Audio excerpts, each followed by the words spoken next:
Hello to all my friends and family, and welcome to Jim's 5 a.m. club. I'm going to do a quickie today because my daughter's told me that I need to sharpen up my technique and try and get my videos to under 5 minutes. So today's episode is going to be a quick one. So what I want to talk about today is about scientists and the fear, uncertainty and doubt that they try and infect the world with. Who remembers last year during the depths of the bushfires that ravaged New South Wales, when we had eminent scientists basically saying that the fires had caused catastrophic damage to the environment, and it not only damaged the foliage, the grasses and the top surface of the soil, but it also damaged the ecosystem below the soil, and it would take many years to recover, and in some cases it would never ever recover, and the damage was never going to be sorted out and fixed.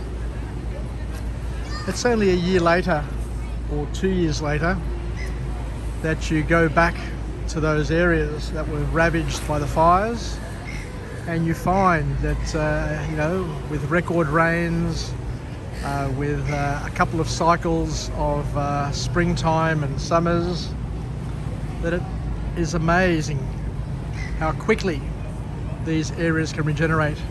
I was up at Nelson Bay over the weekend, and I went on a bushwalk to a place that I was there a couple of years ago, where there was a bushfire that went through, which razed it to the ground, and everything was charcoal, and it was still smouldering when I got there, and you could see all the way up to the top of the hill, and it looked like that place had been destroyed and it would never recover.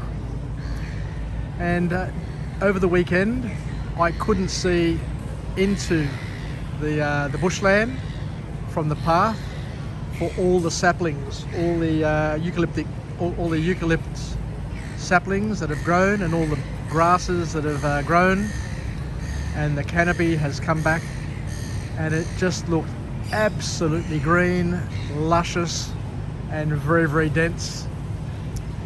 What we need to understand is that scientists have one or two chances to big note themselves and to show off all of their in-depth knowledge, but they don't do it responsibly. What they do is they trigger fear, uncertainty and doubt, and what they always do is they always portray the worst case scenario just to try and show off their knowledge, as opposed to being more accountable and more responsible, and basically telling people that so and so A, B and C have happened, but it will come back, it will be okay, and blah blah blah. And yet, there are people who are left with that image of total destruction. They are traumatized. Children have anxiety, and you just think, geez, if only they listened to their parents, grandparents, their uncles and aunts, as opposed to these crazy scientists. Because we've all been through bushfires, we've all been through floods, we've been through many cycles of changes in the climate, because Australia is an arid country, and it's characterised by floods, it's characterised by droughts, and it's just normal. Always has been and always will be.